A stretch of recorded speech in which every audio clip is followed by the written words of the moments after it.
വർഷം 10 കോടി യാത്രക്കാരെ കൈകാര്യം ചെയ്യുന്ന വിമാനത്താവളങ്ങളുടെ പട്ടികയിലേക്ക് കുതിച്ച് ദുബായ് രാജ്യാന്തര വിമാനത്താവളം. കൊറോണയ്ക്ക് ശേഷം യാത്രക്കാരുടെ തിരക്ക് വർദ്ധിച്ചതോടെ ഈ വർഷം ദുബായ് 10 കോടി ക്ലബ്ബിൽ ഇടം നേടുമെന്നാണ് സെന്റർ ഓഫ് ഏവിയേഷന്റെ പഠന റിപ്പോർട്ടിൽ പറയുന്നത്. 1961 ദുബായ് വിമാനത്താവളം പ്രവർത്തനം തുടങ്ങുമ്പോൾ 42,000 യാത്രക്കാരായിരുന്നു ശേഷി. അവിടെ നിന്നാണ് പ്രതിവർഷം 10 കോടി യാത്രക്കാരെന്ന നേട്ടത്തിലേക്ക് ദുബായ് കുതിക്കുന്നത്.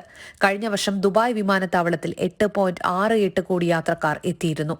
ഈ വർഷം ലക്ഷ്യം മറികടക്കാമെന്നതിന്റെ സൂചനകളാണ് വർഷാരംഭത്തിലെ തിരക്ക് നൽകുന്നത്. കഴിഞ്ഞ വർഷം പകുതിക്ക് ശേഷം പ്രതിമാസം 76 ലക്ഷം യാത്രക്കാരാണ് വിമാനത്താവളം ഉപയോഗിച്ചത്. 10 കോടി യാത്രക്കാരെ സ്വീകരിക്കാനുള്ള സൗകര്യം വിമാനത്താവളത്തിലുണ്ട്. കൂടുതൽ ഓട്ടോമാറ്റിക് സംവിധാനങ്ങൾ വഴി 12 കോടി യാത്രക്കാരിലേക്ക് വിമാനത്താവളത്തിന്റെ ശേഷി വർദ്ധിപ്പിക്കാനുള്ള ശ്രമമാണ് ഇപ്പോൾ നടക്കുന്നത്. ഇസ്തംബൂളാണ് മേഖലയിൽ നിന്ന് 10 കോടി ക്ലബിലുള്ള വിമാനത്താവളം. വർഷത്തിൽ 17.7 കോടി യാത്രക്കാരെത്തുന്ന ലണ്ടനിലെ ഹീത്രോ വിമാനത്താവളമാണ് ക്ലബിലെ ഒന്നാമൻ.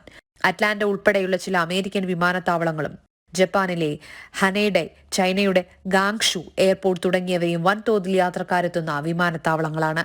ജനം, ദുബായ്.